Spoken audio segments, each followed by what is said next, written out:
L'idée de créer la plateforme Cinétech est née notamment dans la tête de ces deux réalisateurs français et leur envie de partager cette passion commune pour le cinéma. On s'est rendu compte, effectivement, en faisant du cinéma, que ce qui nous nourrissait le plus, c'était la culture qu'on avait d'avoir vu beaucoup de films de tout type. Ça peut être des westerns qu'on a vus quand on était petit, ça peut être des comédies, ça peut être des films poétiques, ça peut être des films d'auteur.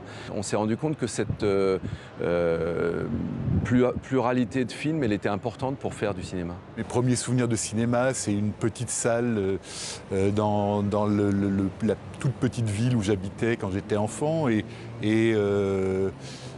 c'était déjà, il y avait déjà une idée de rendez-vous avec d'autres pour aller voir des films ensemble. On était gamins, on allait voir La Grande Vadrouille, on allait voir...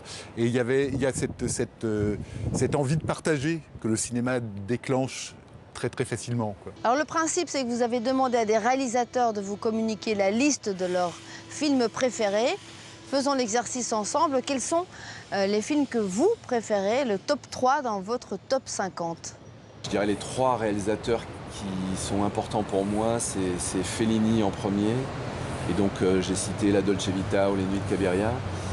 Il y a Kurosawa, où j'ai cité les 7 samouraïs. Pour moi, c'est un film très entier. Il y a beaucoup de choses contenues dans ce film. C'est à la fois un film de guerre, un film comique, un film d'acteur, un film de décor, un film d'action. Enfin, ça mélange beaucoup de choses que j'aime dans le cinéma.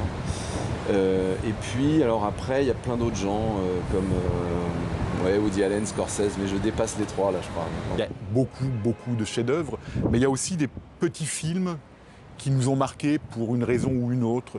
Et moi, je me rappelle avoir vu L'homme qui rétrécit, il y a très longtemps, quand j'étais gamin.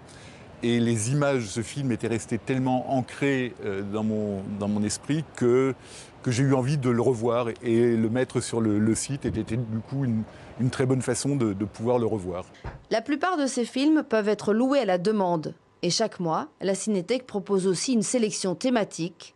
La formule cartonne. Les jeunes de moins de 25 ans se sont précipités, en fait, parce qu'ils ont besoin d'être cadrés. À partir du moment où on leur choisit 10 films, ils aiment bien la formule parce que ça sélectionne pour eux les films importants, disons, sur une thématique. Et du coup, ils sont très consommateurs de ça. En juillet, hommage aux films sur les femmes. En août, focus sur le voyage. Un bel été cinéphile en perspective.